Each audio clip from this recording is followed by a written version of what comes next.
بسم اللہ الرحمن الرحیم۔ السلام علیکم۔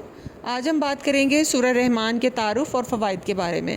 سورہ رحمان قرآن کریم کی 55ویں سورت ہے، جس میں 78 آیات مکہ میں حضور نبی اکرم صلی اللہ علیہ وآلہ وسلم پر نازل ہوئیں۔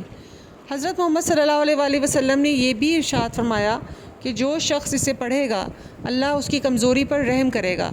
امام جعفر صادق نے کہا کہ اللہ ہر اس ایک بندے کا چہرہ روشن کرے گا جو دنیا میں اکثر سورہ رحمان کی تلاوت کرتا رہا۔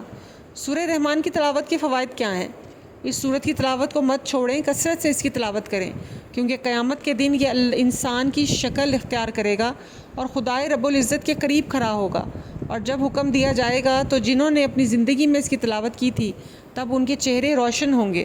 اللہ ان سے فرمائے گا کہ وہ جس کو چاہیں نجات کی سفارش کریں، پھر وہ جنت میں چلے جائیں، جہاں چاہے بسر کریں۔